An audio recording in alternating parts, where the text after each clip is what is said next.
कहानी की शुरुआत में एमी नाम की एक लड़की को दिखाया जाता है। एमी का कुछ दिन पहले ही अपने हस्बैंड डेविड से डिवोर्स हुआ है, जिससे एमी काफ़ी डिप्रेस्ड और अनमोटिवेटेड रहती है और इसी दुख में उसने 3 महीने से घर के बाहर कदम नहीं रखा।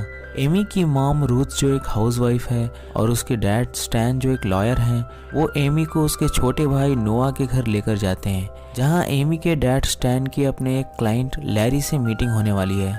पर वहां भी एमी का मूड ऑफ रहता है और जब वो शॉपिंग के लिए जाती है तो उसकी मुलाकात उसकी एक स्कूल फ्रेंड कैरन से होती है, जो प्रेग्नेंट होती है। ये देखकर एमी को अंदर से बहुत तकलीफ होती है और इसी स्ट्रेस में वो घर पहुंचते ही बेहोश हो जाती है। एमी की मॉम रूथ को लगता है कि एमी के डिवोर्स की वजह कहीं ना कहीं एमी खुद है, क्योंकि वो हेल्थ कॉन्शियस नहीं है, कोई जॉब करने के लिए वो इतनी एजुकेटेड भी नहीं है। उसने अपना सारा सामान डेविड के घर छोड़ दिया और डेविड से एलिमनी की डिमांड भी नहीं की। पर एमी जानती है कि सच क्या है। वहीं एमी के डैड उसे बहुत सपोर्ट करते हैं। वो एमी को कुछ पैसे भी देते हैं ताकि वो इस मुश्किल वक्त में अपनी ज़रूरतें पूरी कर सके। वो एमी को बताते हैं कि कल लंच पर मेरे बहुत बड़े क्लाइंट से मीटिंग होने वाली है, जो अपनी फैमिली को लेकर आ रहा है। अगर ये डील कामयाब हो गई तो हमारा वो सारा पैसा रिकवर हो जाएगा जो हमने मार्केट में गंवाया। इसलिए मैं चाहता हूँ कि तुम अच्छे से कपड़े पहनकर कल लंच के लिए तैयार हो जाओ। हालांकि ये एमी के लिए आसान नहीं है, पर वो अपने डैड की बात मान लेती है और अपनी सिस्टर इन लॉ के कपड़े पहनकर उनके साथ लंच करती है। उधर ग्वेन जो क्लाइंट की वाइफ है, वो एमी से पूछती है कि तुम करती क्या हो। पहले तो एमी कुछ नहीं कह पाती, पर उसके डैड को इस फैमिली से काफी एक्सपेक्टेशंस होते हैं, इसलिए वो उनसे कॉन्फिडेंटली बात करती है। वो उन्हें बताती है कि मुझे फोटोग्राफी में बहुत इंटरेस्ट है। तभी ग्वेन उन्हें अपने 19 साल के बेटे जेरेमी से मिलाती है, जो एक एक्टर है और जिसने कुछ दिन पहले ही एक मूवी में फेमस अमेरिकन फोटोग्राफर रॉबर्ट मैपलथॉर्प का रोल प्ले किया है। ये सुनकर वहाँ बैठा हर कोई जेरेमी की तारीफ करता है, पर जेरेमी का ध्यान सिर्फ एमी पर होता है। वो उधर एमी की कही हुई हर बात को एग्री करता है, जिससे एमी के दिल में जेरेमी के लिए एक सॉफ्ट कॉर्नर बनने लगता है। तभी ग्वेन उन्हें बताती है कि वो भी एक एक्ट्रेस थी, पर जेरेमी के डैड से डिवोर्स के बाद उसने एक्टिंग छोड़ दी और स्टैन के क्लाइंट लैरी से शादी कर ली। डिवोर्स की बात सुनते ही एमी का मूड फिर से ऑफ हो जाता है और वो उठकर अंदर चली जाती है। यहाँ स्टैन उन्हें बताता है कि एमी अपने डिवोर्स की वजह से बहुत परेशान है। ये सुनकर जेरेमी भी उसके पीछे जाता है और उसके ड्रेस की तारीफ करता है। एमी उस ड्रेस में इतनी अडोरेबल होती है कि उसके कुछ बताने से पहले ही जेरेमी उसे किस कर लेता है। यहाँ एमी भी खुद को नहीं रोक पाती और ये दोनों एक दूसरे के करीब आ जाते हैं।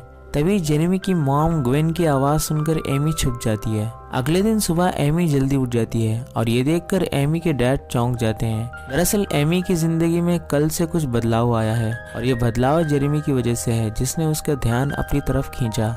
इत्तेफाक से जेरेमी की मॉम ने एमी की मॉम रूथ से ये रिक्वेस्ट की कि वो जेरेमी को ये शहर दिखाए, क्योंकि वो यहाँ पर नया है और रूथ के हिसाब से इस घर में एक एमी ही है जो बेकार है। इसलिए रूथ एमी से ये कहती है कि वो जेरेमी को घुमाने ले जाए, जिस पर एमी मान जाती है। और जब ये दोनों मिलते हैं तो इनके बीच बात करने लायक कुछ नहीं होता, क्योंकि इन दोनों के फीलिंग्स लोडेड हो चुके हैं और ये दोनों समंदर के किनारे एक दूसरे के साथ इंटीमेट हो जाते हैं। और जब वो जेरेमी को घर छोड़ने के लिए जाती है तो वो उससे पूछता है कि क्या हम दोबारा मिल सकते हैं, जिस पर एमी मना करती हुई ये कहती है कि ये एक तरह का पागलपन था जो हमसे हो चुका और मैं दोबारा मिल नहीं सकती क्योंकि मैं बहुत बिजी रहती हूँ। एमी ने खुद को बिजी तो दिखा दिया, पर वो रात दिन खाली बैठी रहती है और अब तो वो जेरेमी को मिस भी करने लगी, इसलिए वो उसे कॉल करके उसके घर पहुंच जाती है और ये दोनों एक दूसरे के साथ कुछ रोमांटिक मोमेंट्स शेयर करते हैं। तभी एमी को ये एहसास होता है कि वो ये ठीक नहीं कर रही, क्योंकि वो जेरेमी से उम्र में बड़ी है और जेरेमी के डैड एमी के डैड की हेल्प कर रहे हैं। अगर जेरेमी के डैड को ये मालूम हुआ तो उन दोनों की डील पर असर पड़ेगा।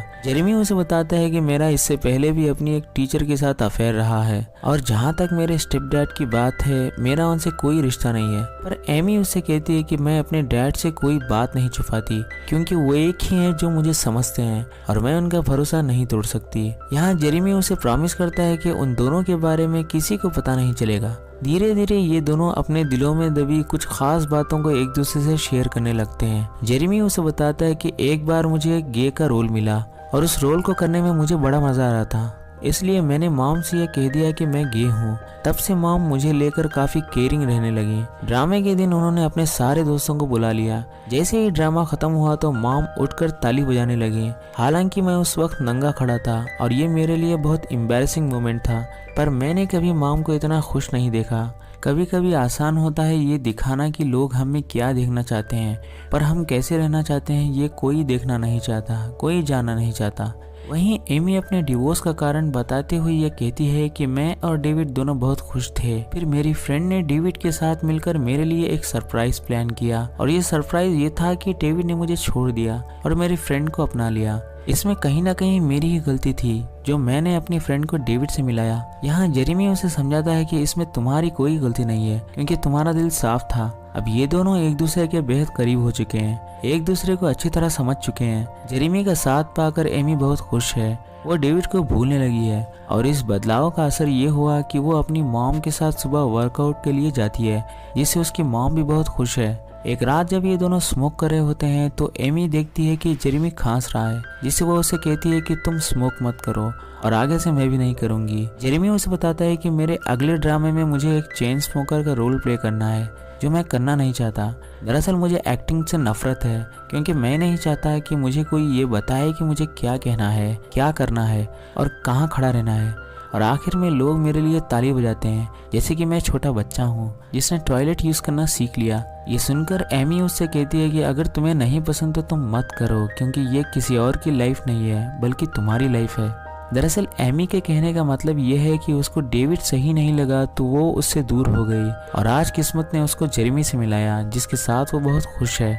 एमी ने अब खुश रहना सीख लिया है, वो अपना सारा वक्त अपनों के साथ गुजारती है जो उसे प्यार करते हैं, जो उसे खुश देखना चाहते हैं। वहीं एमी के सिस्टर इन लॉ उसे बताती है कि उसकी मॉम रूथ को यह पता चला कि एमी रोज रात को गेट के सेंसर ऑफ करके किसी से मिलने जाती है, इसीलिए रूथ ने एमी के लिए एक लड़का देखा है जो एक इन्वेस्टमेंट बैंकर है जिसका डिवोर्स हो चुका है और उसका एक बच्चा भी है।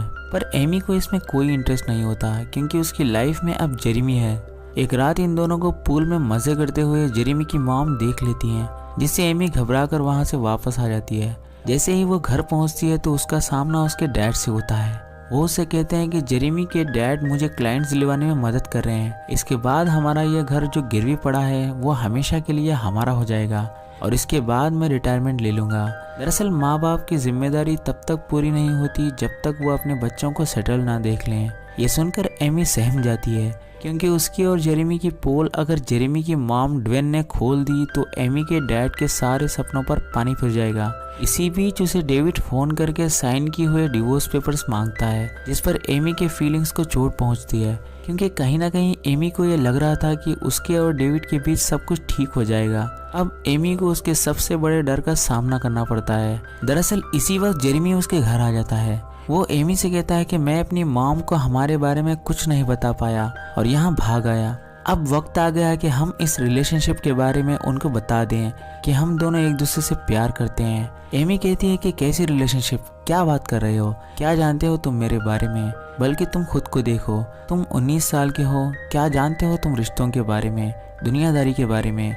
मैं एक आदमी से प्यार करती थी और मैं बहुत खुश थी और अब मेरा डिवोर्स हो चुका है, यही मेरी ज़िंदगी की सच्चाई है। अगर हमारे बारे में तुम्हारे डैड को पता चला तो वो मेरे डैड की हेल्प नहीं करेंगे और उनकी रिटायरमेंट रुक जाएगी।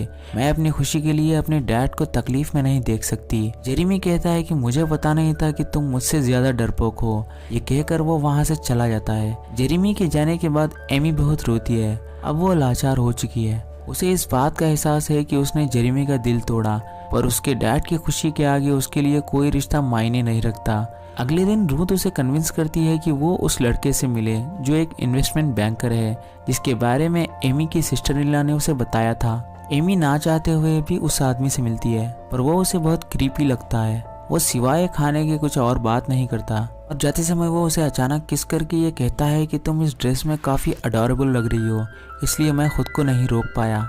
ये सुनकर एमी को जेरेमी की याद आ जाती है, इसलिए वो उसके घर जाकर हर बार की तरह पत्थर फेंकती है, पर इस बार भी बदकिस्मती से उसका सामना फिर से उसकी मॉम से हो जाता है। एमी को लगा कि इस बार वो बच नहीं पाएगी, पर ग्वेन उसे बताती है कि वो जेरेमी का कमरा चेक कर रही थी क्योंकि जेरेमी ने बताया कि वो गे है, पर वो एमी के साथ पूल में क्या कर रहा था और उसने अपनी डायरी में ये लिखा कि उसको एक्टिंग बिल्कुल भी पसंद नहीं, पर उसने मेरी खुशी के लिए ज़बरदस्ती ये रास्ता चुना। उल्टा वो एमी को गले लगा लेती है, क्योंकि अगर एमी उसके साथ पूल में ना होती तो उसकी मॉम को ये कभी पता नहीं चलता कि जेरेमी गे नहीं था और वो सिर्फ अपनी मॉम की खुशी के लिए एक्टिंग कर रहा था। एमी जेरेमी को मिस करने लगती है। तभी वो एक आदमी को गेट का सेंसर रिपेयर करते हुए देखती है जो उसने काट दिया था। इससे पहले कि ये बात उसके डैड को पता चले, वो घर से भाग जाती है और समंदर के किनारे खड़ी हो जाती है।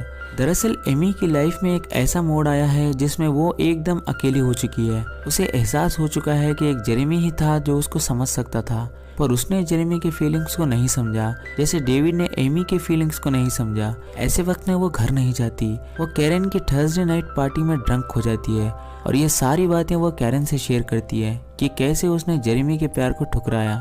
कैरन उसे समझाती है कि प्यार करने के लिए कोई वजह नहीं होती। अगर तुम किसी से प्यार करती हो या तुमसे कोई प्यार करता है तो उसे तुम्हारे साथ रहना चाहिए, ना कि तुमसे दूर। एमी के नशे की हालत में देर रात को घर पहुंचने पर रुत उसे डांटने लगती है। वो एमी से कहती है कि तुम्हारे इसी बिहेवियर की वजह से डेविड ने तुमको छोड़ दिया। मुझे देखो, मैंने अपनी शादी को अब तक बचाए रखा है। मैंने वो हर मुमकिन कोशिश की जिससे मेरे और तुम्हारे डैड के बीच हालात नॉर्मल हों, और मेरा ये सपना भी है कि मैं तुम्हारे डैड के साथ वर्ल्ड टूर पर निकलूं। पर तुम जब से आई हो मेरे लिए हर चीज़ मुश्किल होती जा रही है। एमी अपनी मॉम से वही कहती है जो कैरन ने उसे कहा था, यही कि अगर कोई तुमसे प्यार करता है तो उसे तुम्हारे साथ रहना चाहिए, ना कि तुमसे दूर। और डेविड मुझसे प्यार ही नहीं करता, इसलिए वो मुझसे दूर हो गया। कुछ दिन बाद एमी डिवोर्स के पेपर्स देने के लिए डेविड से मिलने जाती है। वो आखिरी बार डेविड से ये पूछती है कि तुमने मेरी फ्रेंड के लिए मुझे क्यों छोड़ा। डेविड उसे बताता है कि मैं तुमसे प्यार तो करता था, पर मैं मेरी जिंदगी के इस रिश्ते को तुम्हारे साथ खत्म होते हुए नहीं देखना चाहता। मैं किसी ऐसे के साथ रहना चाहता हूँ जो मेरी तरह हो, मेरी फील्ड से हो और जो सक्सेसफुल हो। पर अब भी मैं तुम्हें अपनी एक अच्छी दोस्त मानता हूँ। वहीं एमी उसे बताती है कि मैं भी किसी को डेट कर रही हूँ, जिस पर डेविड ये कहता है कि हाँ तो तुम कर भी कह सकती हो। दरअसल डेविड एक एरोगेंट आदमी होता है। उसे कोई फर्क नहीं पड़ता कि एमी किस हाल में है। वो उसकी बातें सुनने के बजाय मोबाइल पे उसकी नई गर्लफ्रेंड के मैसेजेस चेक कर रहा होता है। एमी को लगा कि वो डेविड के साथ टाइम वेस्ट कर रही है। वो डेविड से कहती है कि जब मैं तुम्हारे साथ होती हूँ तो मुझे खुद पर बहुत अफसोस होता है। आजकल मुझे तुम्हें देखने का मन भी नहीं करता और मुझे इसकी आदत हो चुकी है। पहले जिंदगी जीना मेरे लिए एक चुनौती जैसा था, पर अब मैं बिल्कुल सैड नहीं हूँ। मैं सच में तुम्हारे साथ खुश नहीं थी और मेरे साथ ना रहने का तुम्हारा फैसला बिल्कुल सही था। मैंने तुम पर अपना बहुत टाइम इन्वेस्ट किया और मैं बेवकूफ़ नहीं हूँ जो तुम्हें ऐसे ही छोड़ दूँ। मैं अपने पेपर्स चेंज करके एलिमनी की डिमांड करूँगी।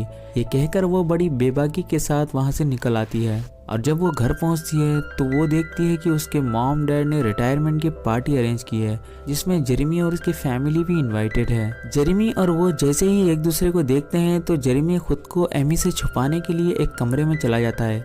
एमी भी उसके पीछे जाती है। ये वही कमरा होता है जहाँ इन दोनों ने पहली बार किस किया था। जेरेमी उससे कहता है कि अगर मुझे पता होता कि तुम यहाँ आने वाली हो तो मैं यहाँ कभी नहीं आता। एमी के लिए ये एकदम सही मौका होता है। वो उससे कहती है कि तुम्हें मिलने से पहले मुझे पता भी नहीं था कि प्यार कैसे किया जाता है। तुमने मुझे सिखाया कि प्यार कैसे करते हैं और तुम बच्चे नहीं हो जैसा कि मैंने तुम्हारे बारे में सोचा था। तुमसे पहले मैं किसी ऐसे आदमी से नहीं मिली जो तुम जैसा हो। मेरे लिए तुम बहुत खास हो और मैं तुमसे प्यार करती हूँ। जेरेमी कहता है कि मैं इस सोसाइटी के उन उसूलों को समझता हूँ, पर मुझे तुमसे कुछ नहीं चाहिए सिवाय प्यार के, और मैं तुमसे बहुत प्यार करता हूँ। इसी पल एमी और जेरेमी दोनों एक दूसरे को किस करते हैं। तभी इन दोनों के पेरेंट्स और पार्टी में आए सारे गेस्ट इन्हें देख लेते हैं। अगले दिन एमी अपने डैड को ऑफिस के लिए निकलते हुए देखती है। एमी के डैड उससे नाराज हैं क्योंकि उसने उनसे जेरेमी वाली बात छुपाई। वहीं एमी की मॉम सैड बैठी हुई है क्योंकि एमी के डैड उसके साथ वर्ल्ड टूर पर नहीं आ रहे, क्योंकि उनके मुताबिक जब तक पेरेंट्स अपने बच्चों को सेटल नहीं देखते तब तक उन पर काम की जिम्मेदारी बनी रहती है। इसलिए वो चाहते हैं कि रूथ उनकी जगह एमी को अपने साथ ले जाए ताकि वो अपनी फोटोग्राफी फिर से शुरू करे। इसके बाद वो फाइनली जेरेमी से मिलती है जो अब ये शहर छोड़कर जाने वाला है। दरअसल वो आगे की स्टडीज के लिए नॉर्थ अमेरिका जा रहा है और वो एमी से वादा लेता है कि वो दोबारा मिलेंगे। एमी उससे कहती है कि अगर तुमने किसी और लड़की के साथ अफेयर किया तो मैं तुम्हारी जान ले लूंगी। यहाँ से एमी अपनी लाइफ को एक फ्रेश स्टार्ट देती है और इसी हैप्पी एंडिंग के साथ ये कहानी खत्म हो जाती है।